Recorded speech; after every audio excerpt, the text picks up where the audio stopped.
Assalamualaikum warahmatullahi wabarakatuh. Waalaikumsalam warahmatullahi wabarakatuh. A'udzubillahi minasyaitonirrajim. Bismillahirrahmanirrahim. Alhamdulillahilladzi hadana li hada wa ma kunna linahtadiya laula an hadana Allah. Asyhadu an la ilaha illallah wahdahu la syarika lahu wa asyhadu anna Muhammadan abduhu wa rasuluh. A'udzubillahi minasyaitonirrajim. Bismillahirrahmanirrahim. Ya ayyuhalladzina amanu taqullaha wa kunu ma'as-shadiqin, amma ba'd. Para jamaah rahimakumullah, mari kita bersyukur alhamdulillahirabbil alamin ala kulli halin wa nikmatin, dan senantiasa bersolawat kepada junjungan kita khairul bariyah Sayyidina Muhammad Rasulullah sallallahu alaihi wasallam. Allahumma sholli ala sayyidina Muhammad wa ala alihi washabihi. Para jamaah rahimakumullah, kita lanjutkan dari makalah yang keempat, bab yang kesembilan. Wa qala al-mu'allif fi hadzal kitab wa nadharu bihima bi ulumiha fid darain amin ya rabbal alamin. A'udzubillahi minasyaitonir rajim. Bismillahirrahmanirrahim. Al-maqalatur rabi' qala Utsman radhiyallahu anhu. Makalah yang keempat disampaikan oleh Sayyidina Utsman bin Affan. Beliau berkata, man hafizas salawatil khamsa li waqtiha wa dama 'alaihima akramahullahu bitis'i karamah.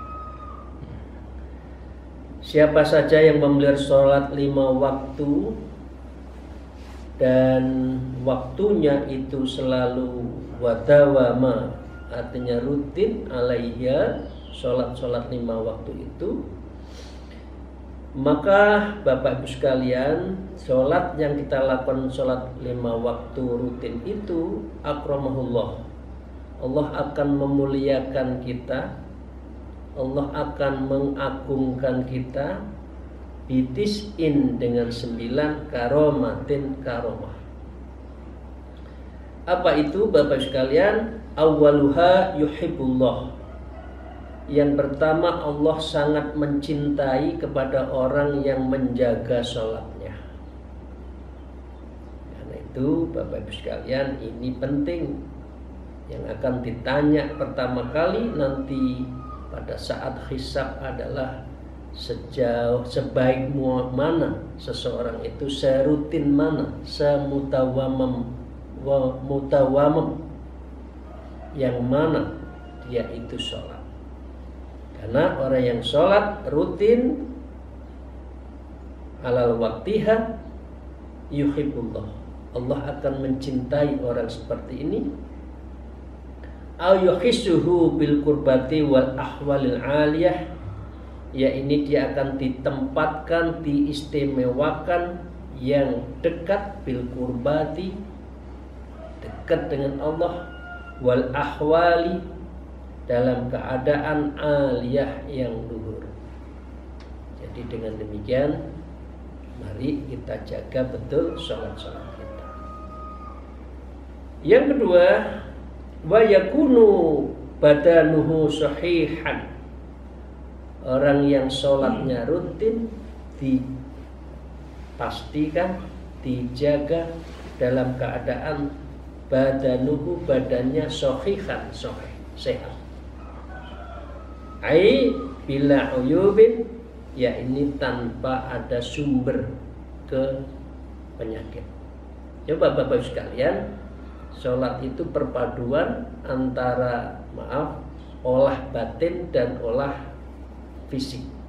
Olah batin kita adalah hudur, konsentrasi kepada Allah, artinya batin kita bersihkan.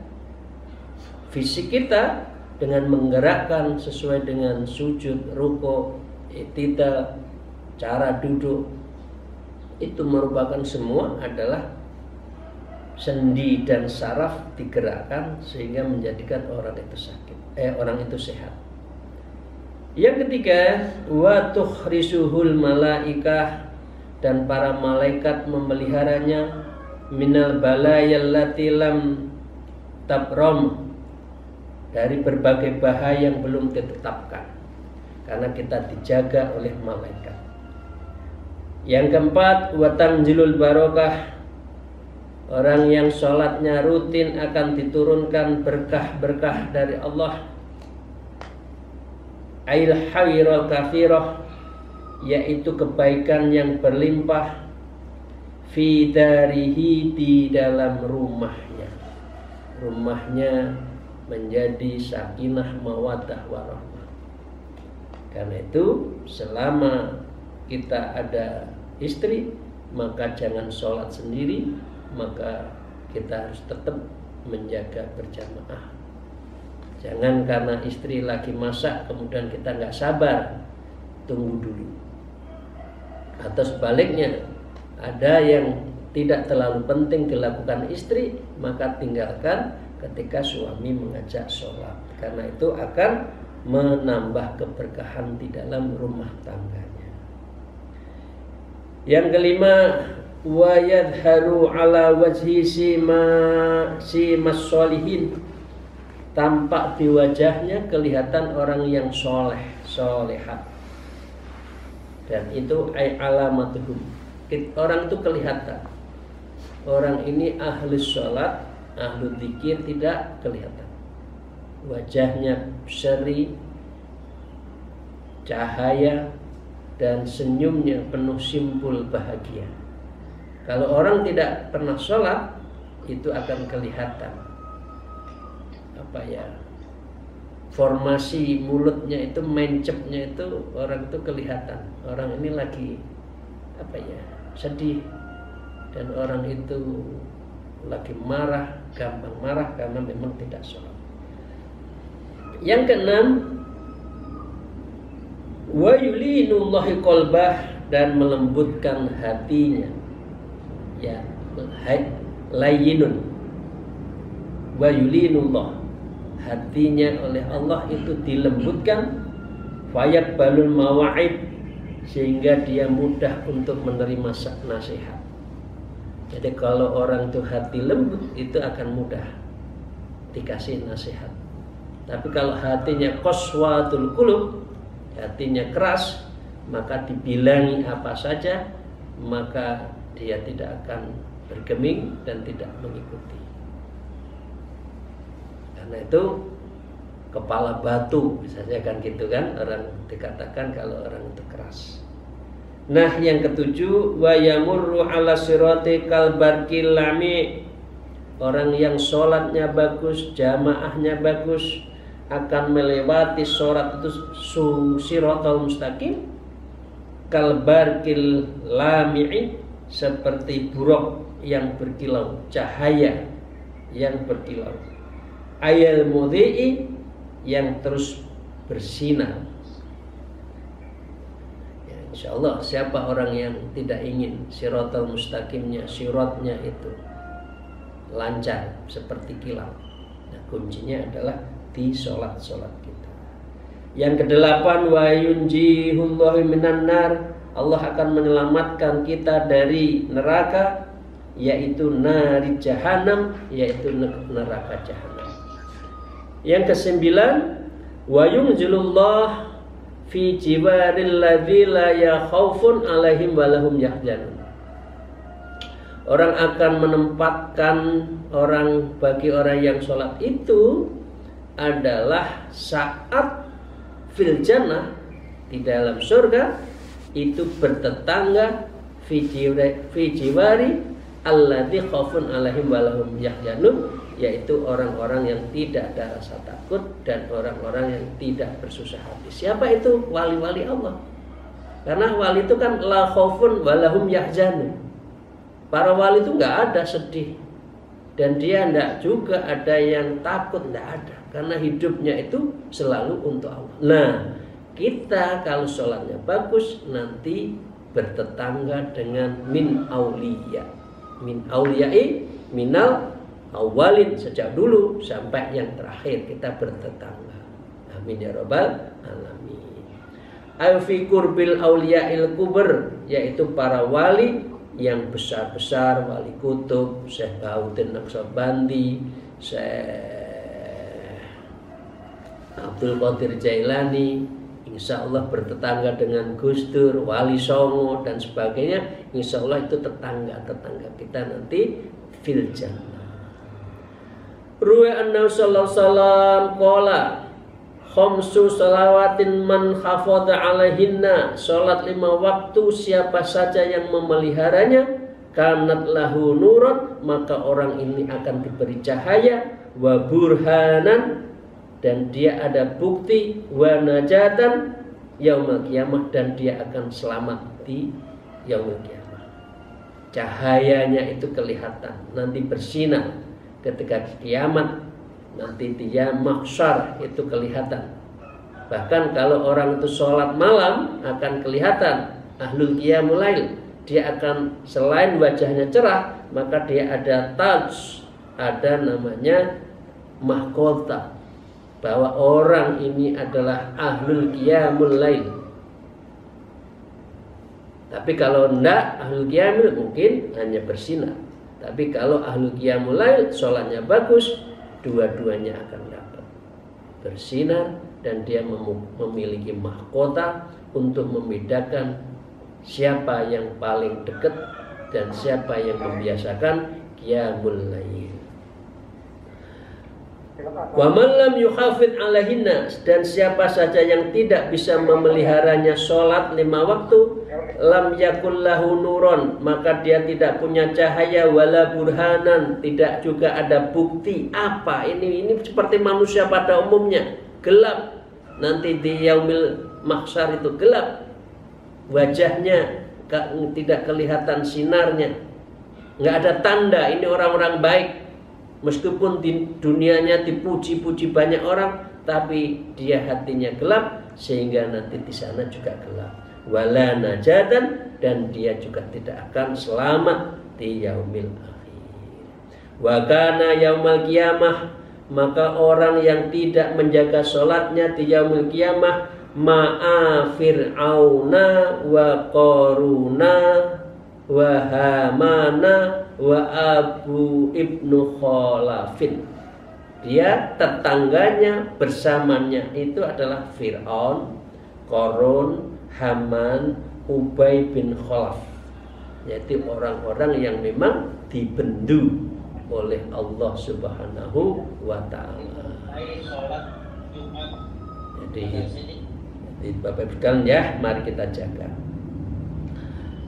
Wa maqalatul khamis, dan makalah yang kelima, qala Sayyidina Ali radhiyallahu anhu karamal wajhah, beliau mengatakan al-buka'u ala thalathatin au juhin, seseorang menangis itu berdasarkan 3 sebab, 3 alasan. Yang pertama adalah ahaduma min khaufi adzabillah ta'ala, dia nangis karena takut akan siksaan Allah.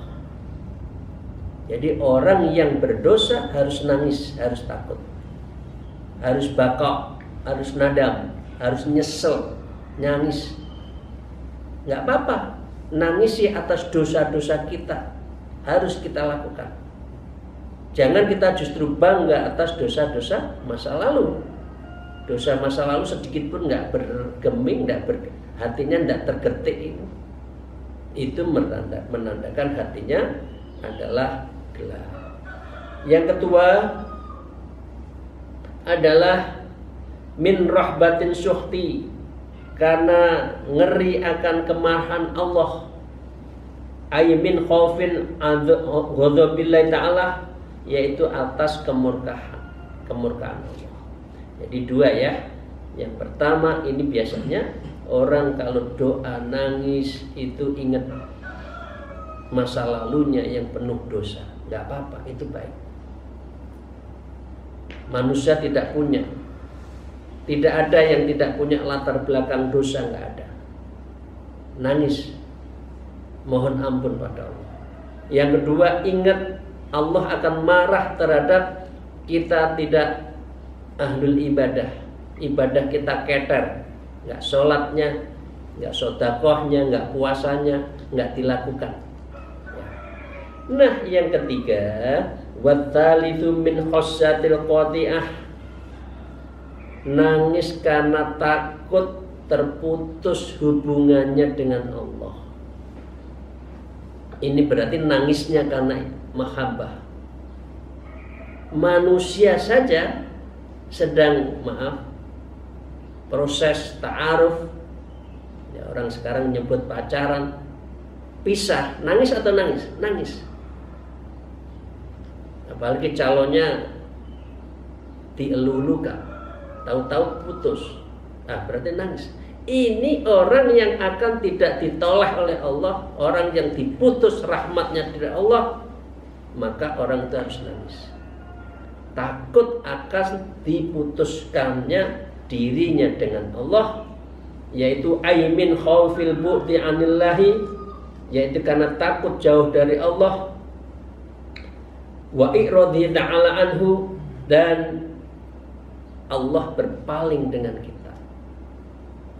Bapak Ibu sekalian, saya panjenengan suami istri, coba 2 hari nggak disopo istri, itu iso mangan nggak iso mangan.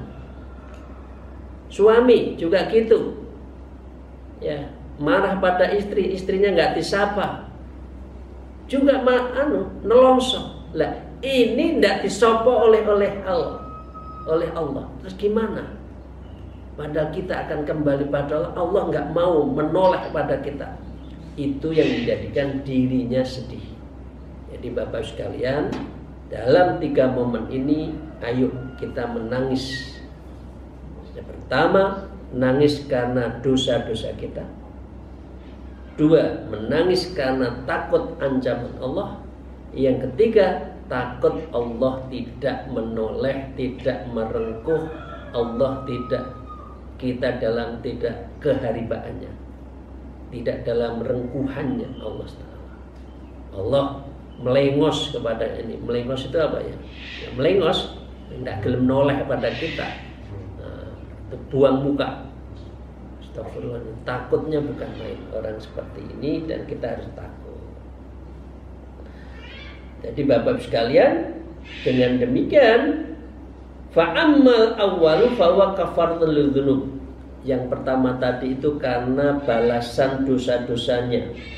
Yang kedua, toharatul uyub, yaitu mensucikan aib-aib dia, harus nangis. Waya tungkidu martabah, yaitu untuk menurunkan martabat manusia. Tapi Allah itu Rahman Rahim. Saya ungkap berkali-kali, Allah itu sayang kepada kita, Rahman kepada kita. Coba kalau Allah itu tidak Rahman, saya dibuka topeng kulit saya ini dan ketahuan apa yang saya lakukan, atau sebaliknya Bapak Ibu sekalian, pasti malu. Oh, ini masa lalunya lah, katanya begini padahal begitu. Tapi Allah menutupi. Satarullah, Allah menutupi kita. Itu artinya apa? Rahman Allah, kasih sayang Allah itu diberikan. Nah, ini loh, manusia kok sukanya mencari kesalahan orang lain, Allah saja menutupi kok. Nah, itu Bapak sekalian ya. Wa ammat talis fawal wilayah, yaitu seseorang yang nangis karena takut tidak ditoleh oleh Allah tadi itu karena dia penyerahan diri, menyerahkan diri, ayyafana'ul baqi an nafsi likiyamihi inda rabbih, yaitu orang yang menangis memusnahkan dirinya untuk berdiri di sisi Tuhannya. Artinya kita fana, tidak ada, yang ada Allah. Karena itu kita serahkan diri pada Allah, ma'aridul mahbub, bersama dengan cintanya Allah dan ridhonya Allah. Ini yang kita cari. Orang yang berthariqah yang dicari khususnya nangis di sini, yaitu ma'ar ridhol mahbub wallahi ta'ala, yaitu mohon cinta dan ridhonya Allah. Ilahi anta maksudi wa ridhoka matlubi. Ya Allah, Engkaulah yang aku tuju dan ridhomulah yang aku tunggu-tunggu.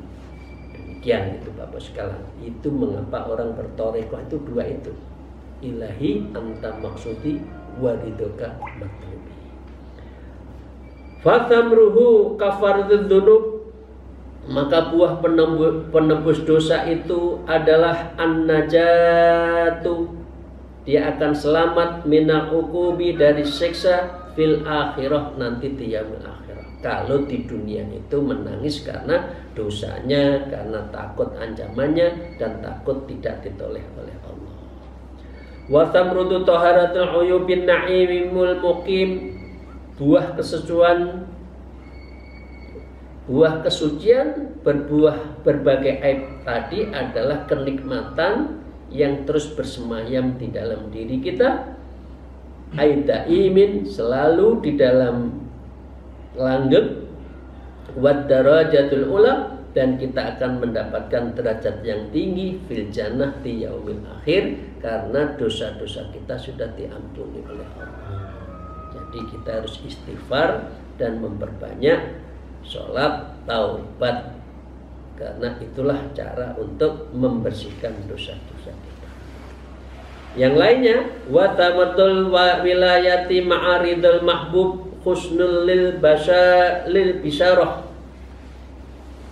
Buah yang kedua adalah menyerahkan diri bersama keridhaan Allah, zat yang maha pencinta, adalah kabar gembira yang baik, ail khairi alladhi yataghayru biha basarul wajhi min ajl farah, yaitu kebaikan yang merubah raut wajah kita menjadi gembira karena kita akan menghadap Allah, yang berarti Allah telah mengampuni kita. Minnallahi ta'ala birridho, berarti Allah telah meridhoi kita. Ayyab yahusul ridho ta'ala anhu, ya ini dengan memperoleh keridhaan Allah ta'ala kepadanya. Nah, wa birru'yati, dengan melihat ini, ladzat ta'ala, lezatnya bersama Allah ta'ala itu min ghairi muqabalati, ya, wa ziyadatil malaikah, yaitu tanpa ada bandingannya. Karena apa? Wajaratil malaikah, nanti di yaumil akhir, di surga kita selalu diziarahi malaikat. Malaikat selalu menyapa, datang ke rumah kita, yahu, kepada orang-orang yang sudah minta ampun tadi, wajadatil fadilah, dan bertambahlah keutamaan, ayil khair, yaitu kebaikan-kebaikan yang lain. Demikian Bapak sekalian yang saya hormati, apa yang kita bahas ada dua makalah. Yang pertama, perlunya kita menjaga sholat dengan 10 keutamaan tadi. Dan yang ketiga, kita harus menangis atas dosa kita, menangis atas ancaman, takut pada ancaman Allah. Dan yang ketiga adalah menangis karena kita takut Allah tidak menoleh kepada kita, Allah tidak memperhatikan kita, Allah tidak merengkuh, Allah tidak memangku kita. Itulah yang di dalam orang thariqah. Ya Allah, apa yang saya baca ini semoga terus mendapatkan saya dalam rengkuhan Allah. Amin ya rabbal alamin. Alfa minkum wallahul muwaffiq ila aqwamit thariq. Assalamualaikum warahmatullahi wabarakatuh.